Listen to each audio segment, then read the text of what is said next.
Bonjour. Désolé pour l'avancement de la séance suite à des empêchements.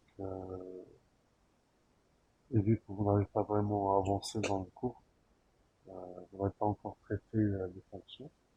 Donc là, j'ai programmé la séance d'équité ce matin, donc presque à 9h, 9h moins 10. Alors, qu'est-ce qu'on va voir dans ce TP? On va voir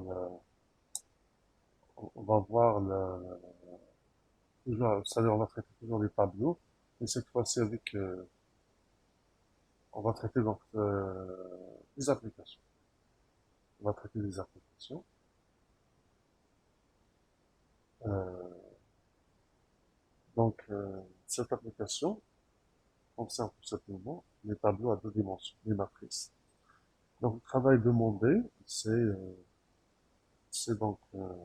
on a une matrice de 20 lignes et 30 colonnes, 30 colonnes, bien sûr, des trucs entiers.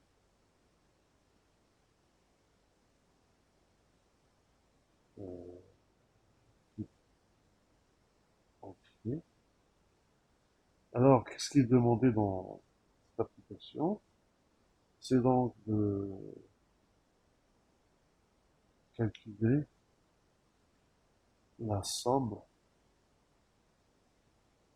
des éléments de chaque colonne. D'accord? Ensuite, euh, trouver l'indice, l'indice, euh,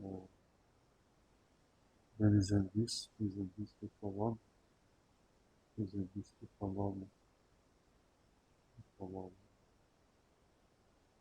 min, c'est-à-dire G min et G max. C'est-à-dire la colonne qui a, euh, comment, voilà, ayant donc respectivement,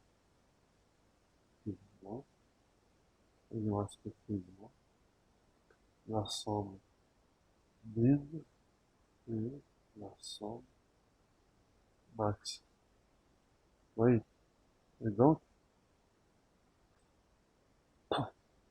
une fois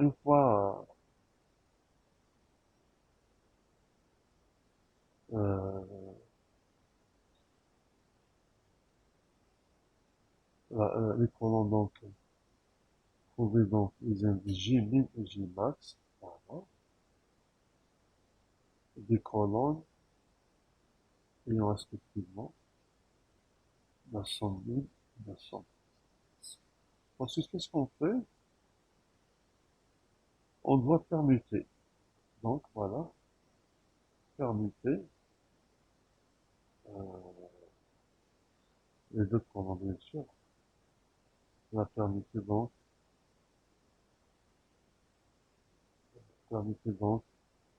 les deux colonnes G min et G max si, donc là on a une condition, si donc G min est supérieur à G max. Voilà, donc c'est simple. Hein. Alors là, on va donc traiter l'application étape par étape. Alors, d'abord donc c'est la déclaration des variables. Déclaration des variables. Déclaration des variables. Alors j'ai besoin donc d'une matrice T de type entier. Je vais l'appliquer. On m'a dit que cette matrice a 20 lignes et 30 colonnes.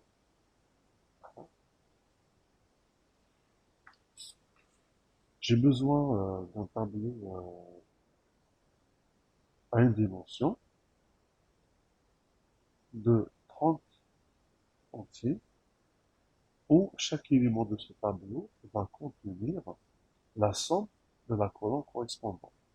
Donc là, comme vous voyez ici, vous avez, euh, vous avez 30 colonnes, puisque la somme des éléments de chaque colonne doit être sauvegardée ou dans dans un tableau que je vais appeler la somme des colonnes de 30. J'ai besoin donc des variables i et j pour parcourir le tableau T. J'ai besoin aussi de Gmin et Gmax, qui sont les indices des colonnes ayant la somme min et la somme max. Voilà, donc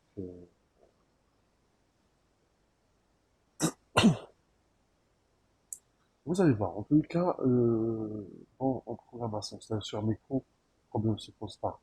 Donc je peux insérer, je peux ajouter des variables sans problème, en essayant des variables. Par contre, en algorithmique, donc si vous écrivez votre programme sur papier, il faut toujours prévoir un espace libre ici. Vous voyez, je laisse un espace libre. Pourquoi? Pour que, en cas où j'aurais besoin de déclarer des variables supplémentaires, hein, alors là, je n'aurai pas le problème d'espace. Vous voyez. Donc moi, donc voilà, je laisse l'espace, hein. En cas de besoin, donc je peux essayer ma variable sans problème. Mais sur mes comptes, le problème ne se pose pas. Alors, donc la première étape, c'est la lecture de n et m, tel que n, c'est le nombre de lignes à utiliser, qui doit être inférieur ou égal à 20, et m, c'est le nombre de colonnes utilisées, qui doit être inférieur ou égal à 30, bien sûr, positif. D'accord. Alors, donc là, je dois les déclarer. Oui, voilà, je fais n, m. Et donc, euh, je lis m et n. Donc, j'utilise l'instruction on a beaucoup d'eau, voilà, d'eau, printf, printf, voilà, donner la valeur de n qui correspond au nombre de lignes utilisées.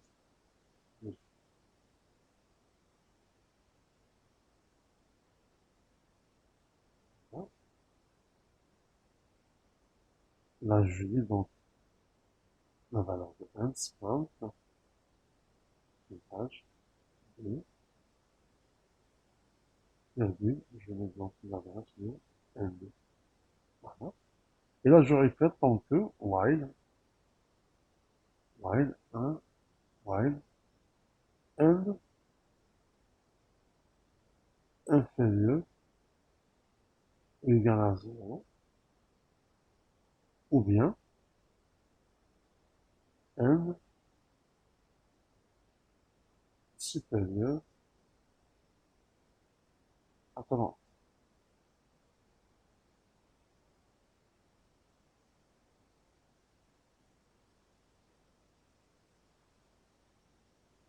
c'est-à-dire si l'utilisateur introduit une valeur en dehors de l'intervalle 0,30, on accepte. D'accord. Je mets point virgule. La même chose pour M.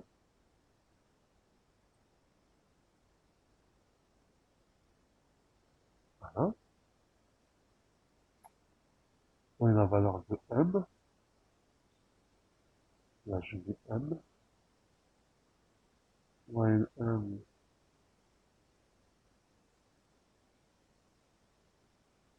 Voilà. C'est bon. Oh. Donc une fois la dimension de la matrice du tableau à deux dimensions est introduite par l'utilisateur, maintenant on passe à la lecture de la matrice. Donc, on utilise donc deux boucles imbriquées, la boucle externe pour parcourir les lignes et la boucle interne pour parcourir les colonnes. Donc, je mets fort pour i allant de 0, i inférieur strictement à 1, parce que là, je démarre de 0. Et là, c'est i plus les accolades éventuellement. La même chose, bien entendu.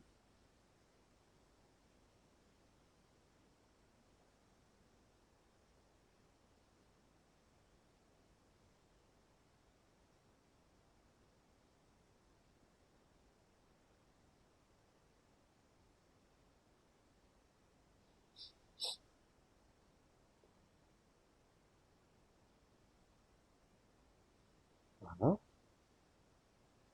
Printf. Alors, ce que je fais, tout simplement, je lis donc normalement de l'élément i, j. Donc là, on est la valeur, hein, de l'élément. J'ai vais décrire avec le E avec l'accent pour avoir un affichage correct. Enfin, donner la valeur de l'élément.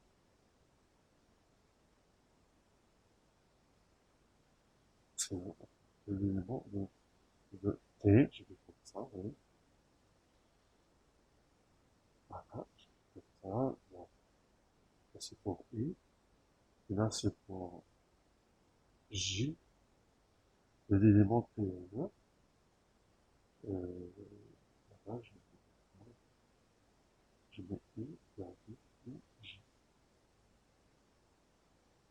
Là, donc, je ne dois pas oublier, je dois modifier c'est M, sinon pas M. Là, je pars pour un commande. Ok. Donc, une fois donc, on a lu la matrice, donc, j'ajoute le commentaire pour que les programmes soient clairs. Donc là, c'est la lecture de la matrice T. Oui. Ensuite, je dois calculer la somme. Là, on doit donc calculer la somme et prenons des éléments de chaque colonne. Chaque colonne. Alors, au départ, on suppose que la colonne ayant la somme de ces éléments, c'est-à-dire 1000, on suppose que c'est la première colonne, 0. La même chose pour Gmax, c'est 0. D'accord. C'est le départ. On voit une série. Ensuite, maintenant pour le calcul de la somme des éléments de chaque colonne, là, on a parcouru d'abord les lignes, ensuite pour chaque ligne, c'est-à-dire pour chaque ligne, je calcule donc, c'est-à-dire je parcours donc, sur colonne. Donc là, je dois inverser. Pour chaque colonne, je dois donc parcourir ces éléments. D'accord. Et donc là, ce que je fais, j'inverse, ouais, j'inverse, donc je peux copier, coller. Donc là, j'inverse, je parcours sur les colonnes d'abord, ensuite sur les lignes. Et là,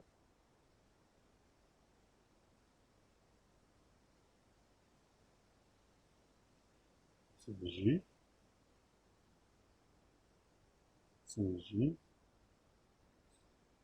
là c'est I. À un moment, là, je devais pas faire ça parce que il suffit juste de changer donc la position des indices. Alors là, qu'est-ce que je fais? Tout simplement, chaque colonne, je dois d'abord somme J, hein, de soit 0. C'est ça. Je m'initialise. Donc, pour la première colonne, c'est-à-dire J égale 0, donc l'élément 0 de somme, je l'initialise à 0. Ensuite, je parcours les n éléments de la colonne J. Bah, qu'est-ce que je fais? Tout simplement, je fais donc somme J plus égale quoi? T, là je fais attention. T, là je fais donc euh, la somme de T, I, J. Vous voyez? C'est-à-dire, quand J égale à 0. Donc là, on aura toujours T, I 0. Donc, I va aller de 0 jusqu'à n. J'ai par exemple 20 lignes au maximum. Donc, I va aller de 0 jusqu'à 19. Toujours pour la même colonne. Ensuite, en passant à la colonne suivante, J va passer à 1. J'initialise la somme 1 à 0. Et ainsi de suite. Ouais. Donc là, j'ai calculé la somme de la colonne. Une fois calculé, qu'est-ce que je fais? Tout simplement, je vérifie. Est-ce que cette somme, hein, est inférieure vous savez, pour modifier les valeurs de G min, G max. On suppose que G min, G max sont initialisés à 0. C'est-à-dire, la valeur max et la valeur min des sommes est initialisée à, c'est-à-dire à la somme des éléments de la première forme. D'accord. Donc là, qu'est-ce que je fais? If somme G min est supérieure à la somme que je viens de calculer, qui est tout simplement J, d'accord. C'est-à-dire, si la somme, d'un indice, si donc la somme de la colonne 0 est supérieure à la somme de la colonne J, alors automatiquement, donc, somme J n'est plus donc la somme minimale, mais c'est plutôt, c'est la somme J. Donc là, qu'est-ce qu'on va faire? On va donc J min va recevoir J. La même chose pour le max. Hein.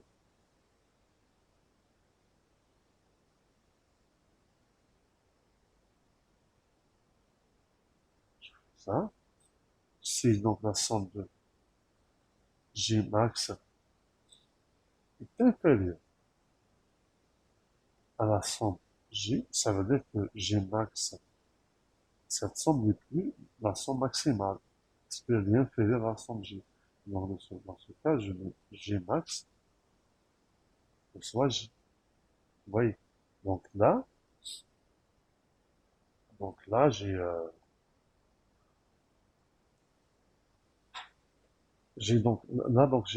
récupéré l'indice de la colonne ayant la somme min et l'indice de la colonne ayant la somme max. Ensuite, qu'est-ce qu'on fait? Alors, ça c'est la première question, c'est la lecture dans le texte. Et là, la deuxième, c'est la somme des éléments de chaque colonne. Voilà. La troisième question, c'est la permutation.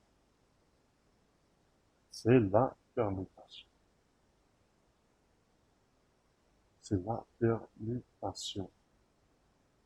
Alors, quand est-ce que je permute? On a une condition, on indique qu'on permute si J min est supérieur à J max.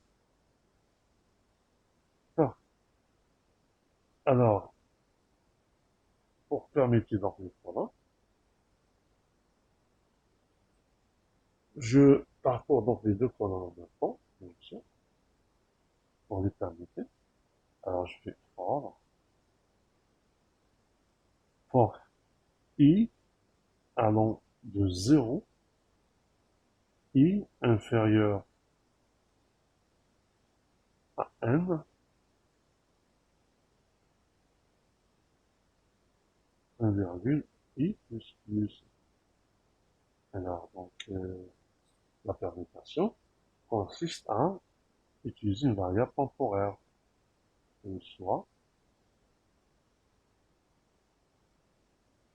soit ti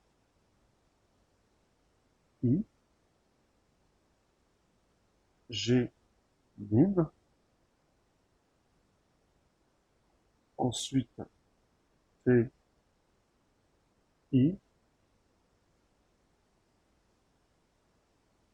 g min soit ti g max. Oui, ça permutation. Ensuite t ti ti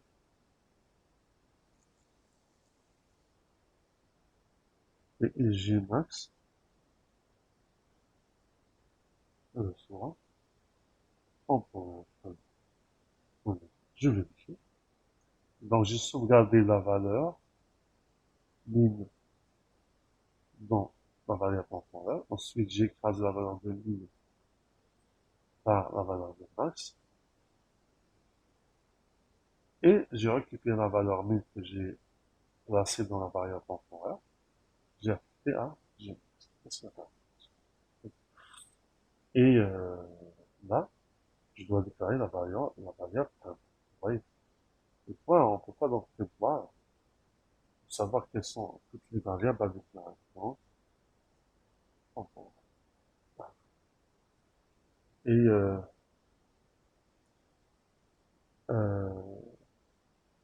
voilà, donc normalement c'est bon, je compile, je sauvegarde, je lance la compilation. Là, il me signale une erreur. Quelle erreur? Expected. Ah, je vais prendre. Je recompile, je sauvegarde, je recompile. Là aussi, donc, regardez, je prends, j'utilise ici, donc c'est le if. Là, ici le if, tout à fait normal, ça arrive. Je sauvegarde et je recompile. Là, il y a ni erreur, zéro erreur et zéro warning.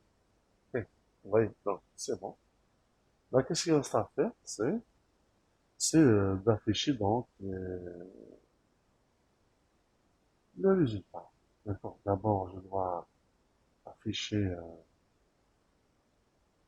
donc là, je fais affichage, affichage des résultats. D'abord, j'affiche le tableau. Donc, c'est pour ça que je mets for i1. Faut pas oublier que le tableau somme, c'est un tableau de 30 éléments. Celui a la taille de, sa taille égale le nombre de colonnes.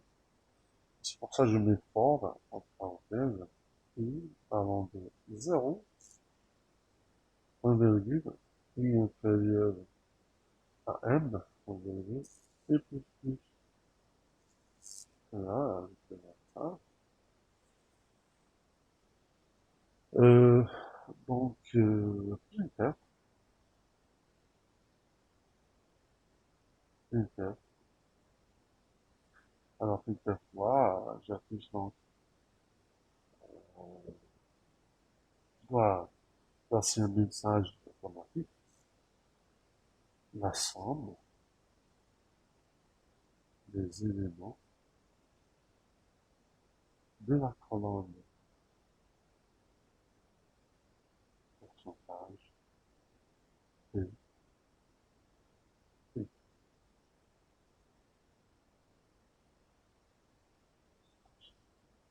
le numéro de la colonne, c'est bien X. Oui. Et donc, et là, j'ajoute ici, pourcentage B, la colonne, c'est bien la somme, indice I, S. Oui. Et ensuite, j'affiche les indices printf, printf quoi? Printf, donc, j'ai mis égale pourcentage D et Gmax égale pourcentage D, virgule, j'affiche bien sûr Gmid et Gmax. Voilà, donc, normalement c'est bon. Euh, je sauvegarde, je compile, c'est bon. Je lance l'exécution. Mais attendez, je dois d'abord vérifier. Euh, ok, je lance l'exécution. Je vous partage l'écran. Je partage l'écran.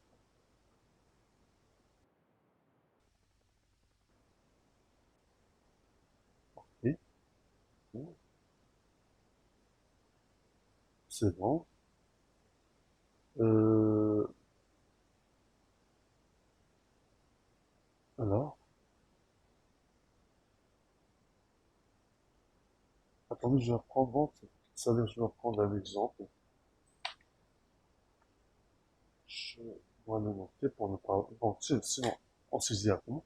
Donne la valeur de n. Regardez, si j'introduis 0, hein, il va pas accepter. Ouais, c'est toujours, il demande toujours la valeur de n. Là, je vais donc mettre n nombre de lignes 4, le nombre de colonnes 5. Allez, on va introduire les éléments un par un. Par exemple, là je mets 2, moins 3.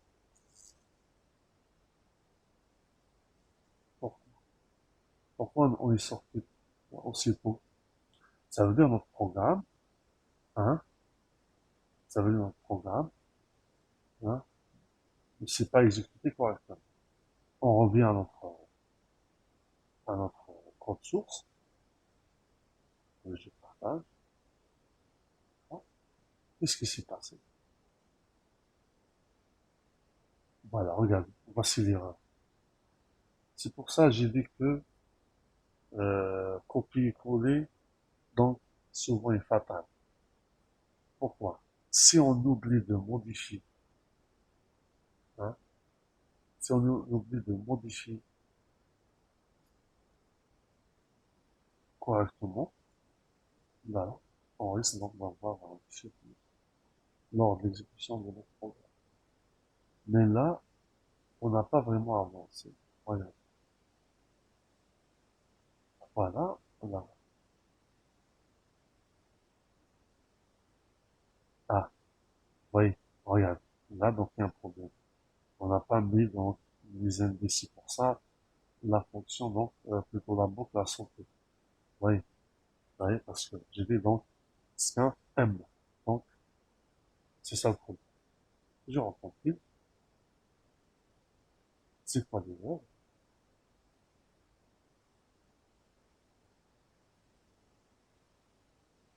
C'est correct. Oui, ok, ok. Donc,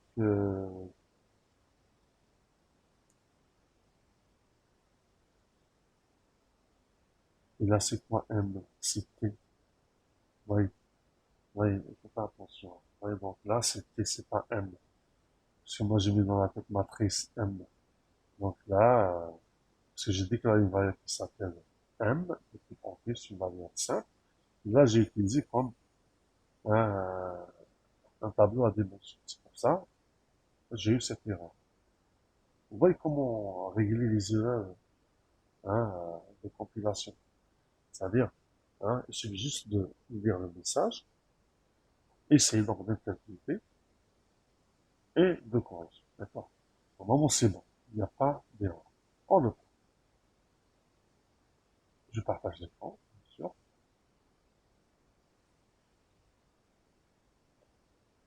Partager l'écran, donc voilà, c'est bon.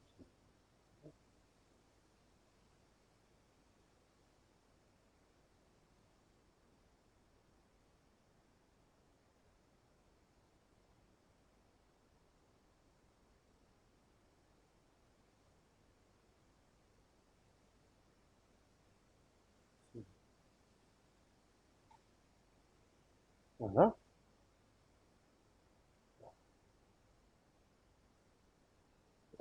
Donc je donne la valeur de 1 sur 4 lignes, 5 colonnes. Ça veut dire que j'ai 20 éléments. Le premier élément, donc je donne 3, par exemple moins 6, 100. Et le dernier élément de la première, c'est pas le dernier, parce que j'ai 5 colonnes. Ça veut dire chaque ligne a 5 éléments. Donc là, je mets 5. Le dernier langage, 5. Là, donc on est passé à la deuxième ligne. Vous voyez ici, on est passé à la deuxième ligne. Je mets par exemple 6, 12, 36, 80, 21. Là, c'est la troisième ligne. Moins, moins 60, moins 65, moins 3, là, c'est la dernière ligne.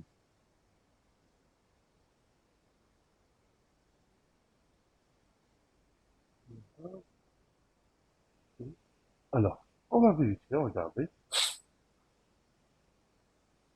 Donc,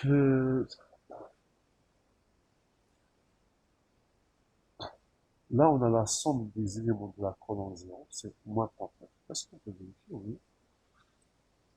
Donc, la première colonne, c'est là où il y a 0, donc là j'ai 3. Plus 6, ça donne 9. Moins 60, ça donne moins 59. Moins 12, ça donne bien moins 39. La deuxième colonne, c'est la même chose. La colonne numéro 1, donc j'ai moins 6. Plus 12, ça fait plus 6. Plus 45, ça fait 51. Plus 4, ça fait 55. Exact. La colonne numéro 2, j'ai donc là 100, 156, plus 89, ça veut dire 150 plus 96, ça va donner 246. 246,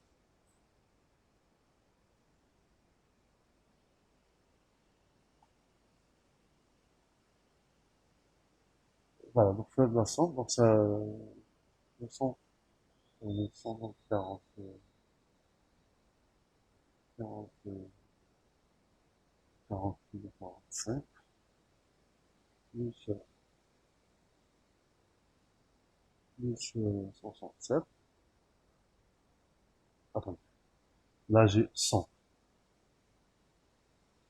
156, plus 89, donc 150 plus 95,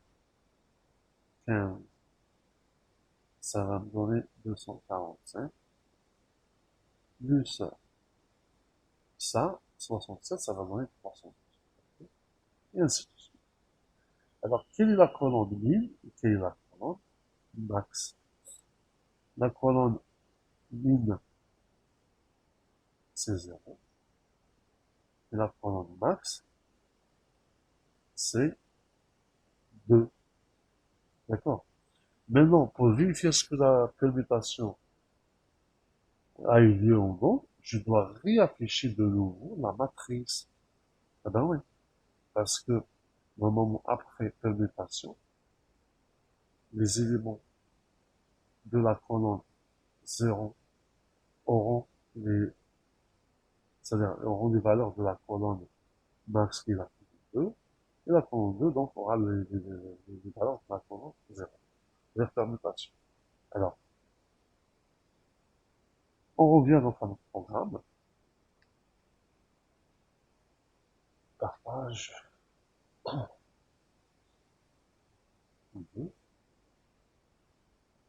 Regardez, après permutation, si j'affiche de nouveau la matrice A, à la matrice T, voilà ce qui va se passer. Donc, oui, je vais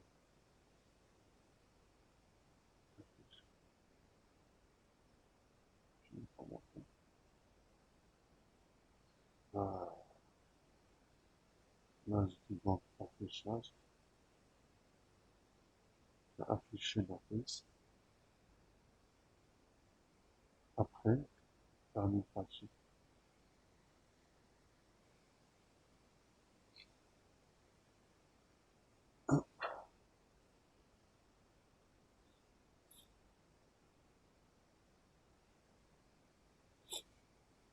Oui, là,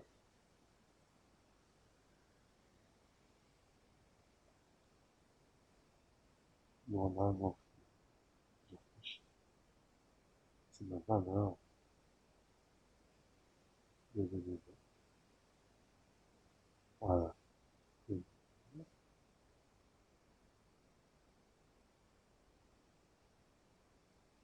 j'affiche la valeur. Et donc, T égale, on sort le sur vide. Là, je mets le pourcentage T, et j'affiche. T, T, T, J. Alors, je lance, je prends plus d'argent, je lance les équations, je mets le partage. Je partage l'écran d'exécution.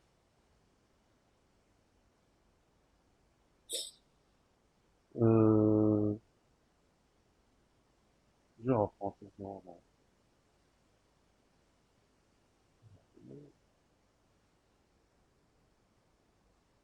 Cette fois-ci, je prends donc 5 lignes et c'est chrono. Voilà, donc, c'est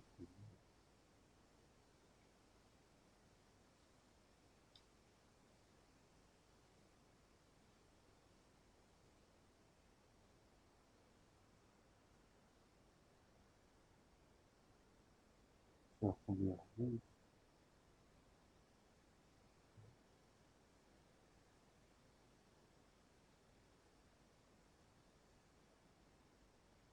Bien.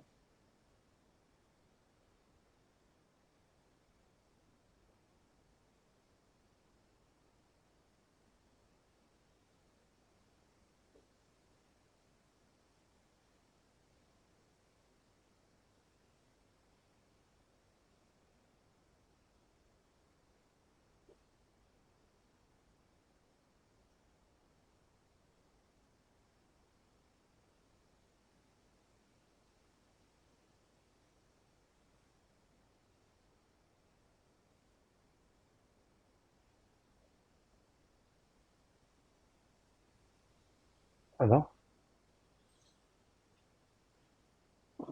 la somme, donc, comme vous voyez ici,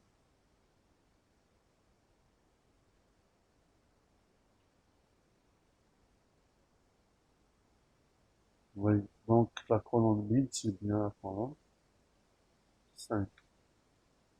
Voilà, 4. C'est moins 74.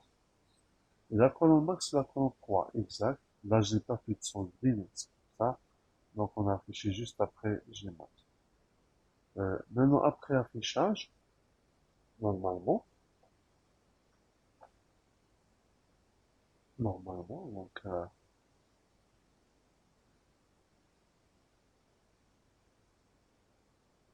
je permets entre la colonne 4 et la colonne 3. On va vérifier où est la colonne 3, la colonne 4. Par exemple, si je prends voilà, la colonne 3 et la colonne 4, si je prends par exemple la colonne 3, la ligne 3, moins 8, la colonne 4, la ligne 3, 2. Normalement, 3, 3 prend 2 et 3, 4 prend moins 8. 8, 3, 3. Oh, regardez, là, voici. 3, 3 donc prend 2, 3, 4 prend moins 8. Voilà. Donc, on voit clair et net que l'appel de patient a eu lieu. Vous voyez.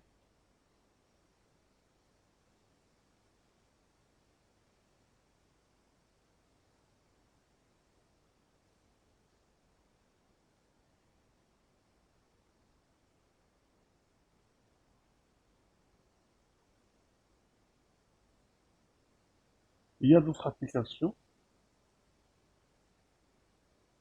concernant donc, par exemple, le traitement du chacun de caractère. Alors, il faut savoir qu'en langage C, le type chaîne de caractère ou bien string, hein, il n'existe pas. D'accord?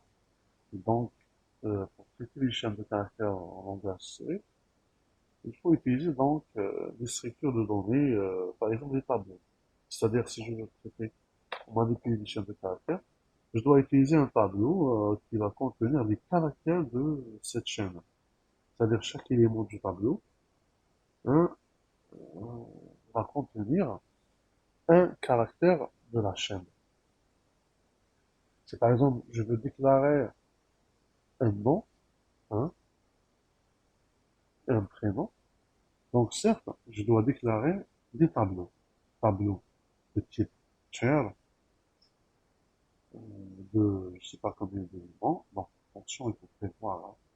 Si par exemple, je sais que le nom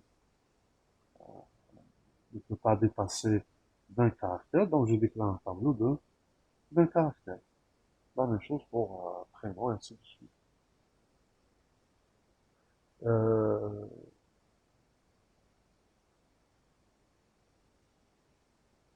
euh, voilà, donc par exemple, on va prendre un exemple ici. Je partage.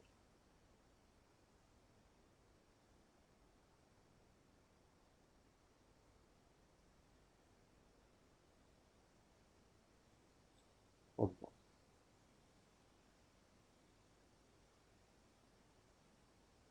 là, on va créer un nouveau projet.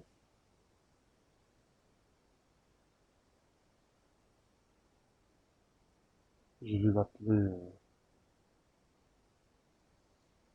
toujours TP5. Mais cette fois-ci, il s'agit d'une application. Les chaînes de caractères. Chaîne de caractères. Ah, ok. Voilà, je vais ici.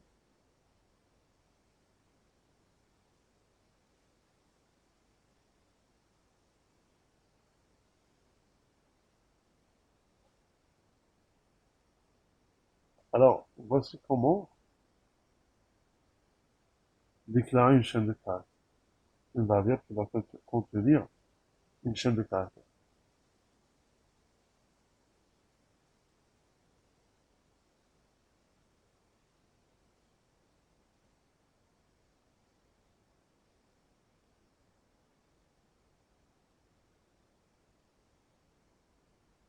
Alors, regardez, donc là, je déclare char, nom.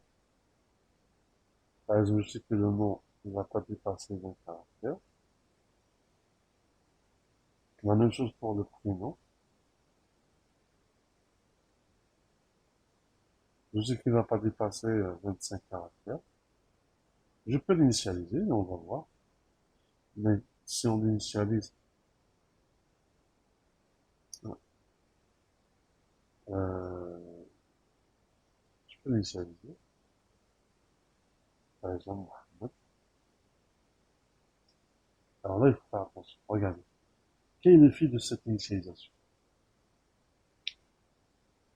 M, donc 1, 2, 3, 4, 5, 6, 7. Alors, quel est le fil de cette initialisation?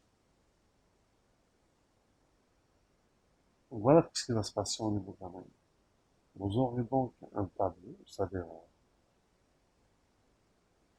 un espace mémoire occupé par un tableau. Donc là, vous aurez donc automatiquement le M, regardez, le O,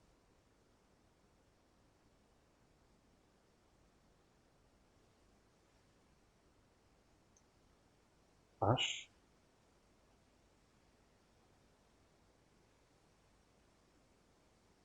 le A,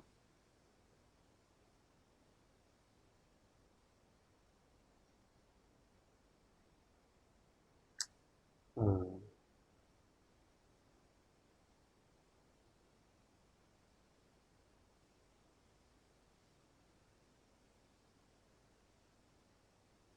le M aussi.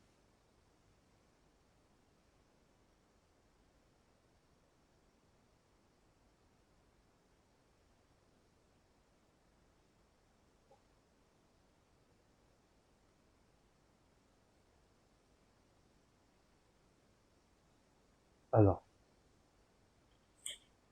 la question qui se pose, on a un prénom dont la taille est inférieure à la taille du tableau.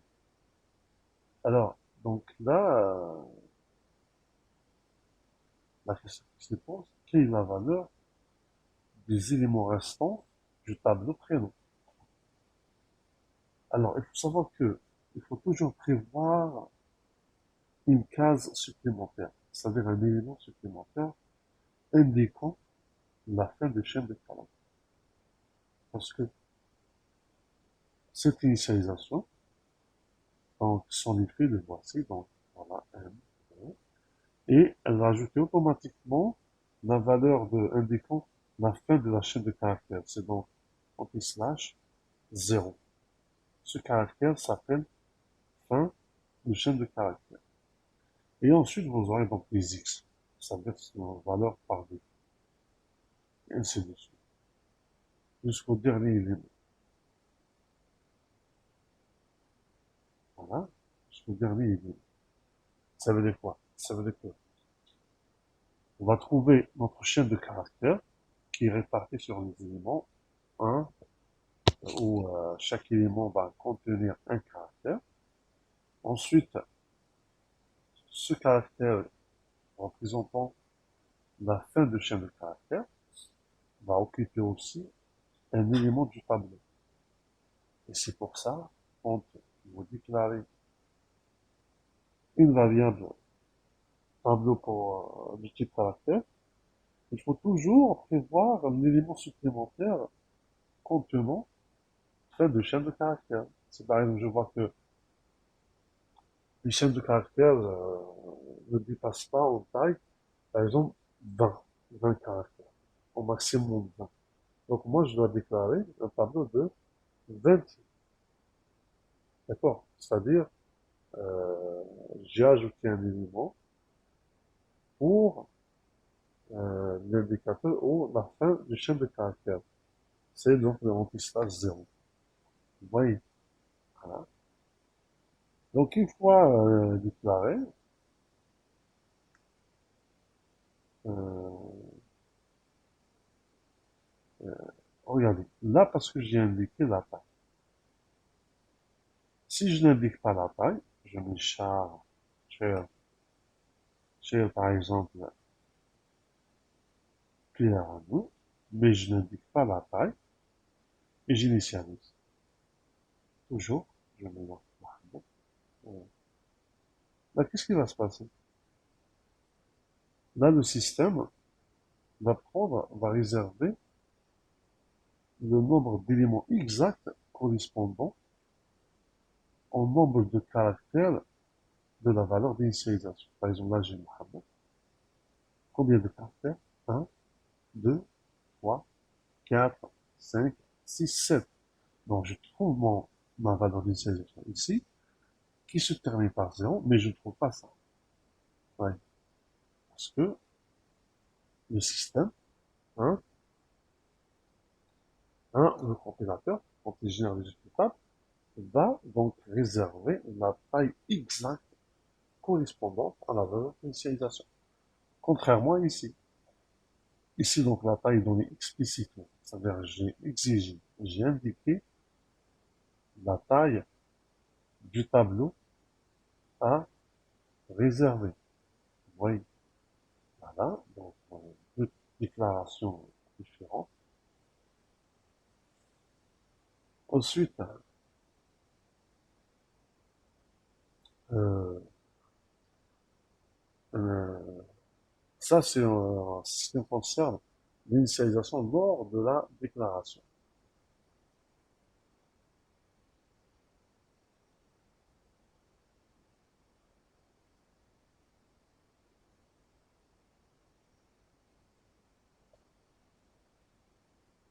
Alors, vous avez la fonction qui copie donc une chaîne de caractères dans un tableau. D'accord. Par exemple, euh, c'est-à-dire je ne peux pas, c'est-à-dire lors de l'exécution, je veux affecter une chaîne de caractères à un tableau de type caractère. Donc, le langage C, pour nous faciliter la tâche, nous, on ne va pas donc nous amuser à utiliser une boucle et parcourir. Alors, qu'est-ce qu'on fait? Il y a donc une fonction qui est fournie par langage C. Donc, c'est donc la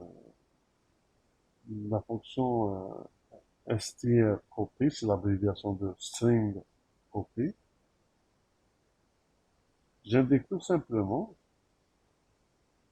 euh,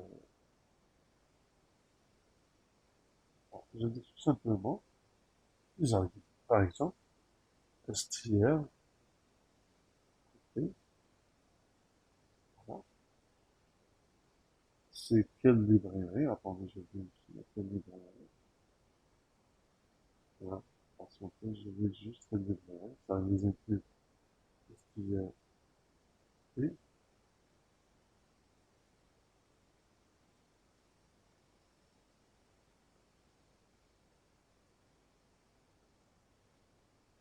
Donc, c'est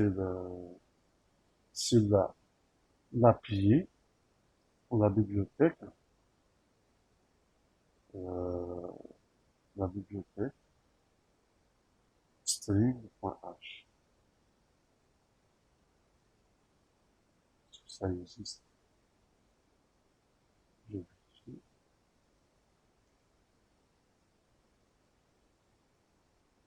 String.h.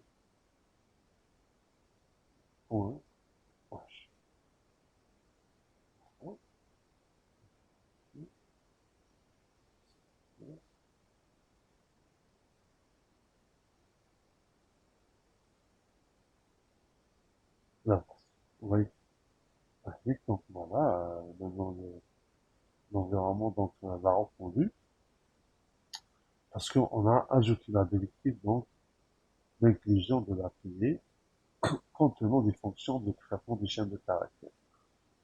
Alors là, qu'est-ce que je fais? Par exemple, je mets le nom, voilà, virgule. Je peux donc là, par exemple, mon nom c'est Al. Vous voyez, voilà, donc cette fonction me permet donc d'initialiser le tableau. Voilà,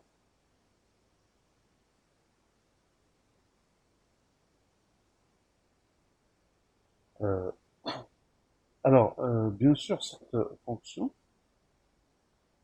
peut aussi me renvoyer la longueur, par exemple int, hein, n, c'est la longueur euh, de ça. Puis un str, str, str, donc, on va donner str, length,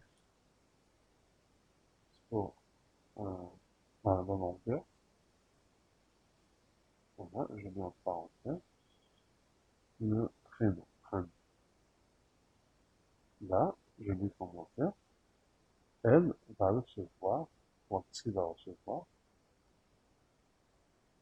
La longueur, non, la longueur de prenne, qui est égal à, par exemple ici, égal à combien? Un, 2, 3, 4, 5, 6, 7, 8. 8 éléments. Euh,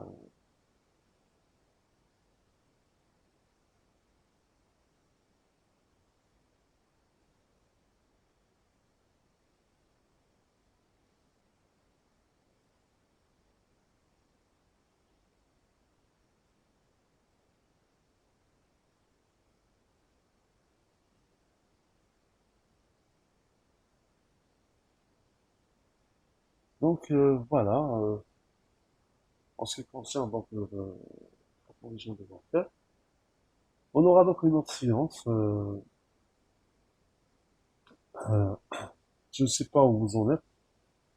C'est-à-dire en cours, est-ce que vous avez fait les fonctions ou pas encore? Euh, donc on peut pas avancer tant qu'on n'avait pas avancé dans le cours. Euh, on continue toujours avec le tableau. D'accord? Voilà.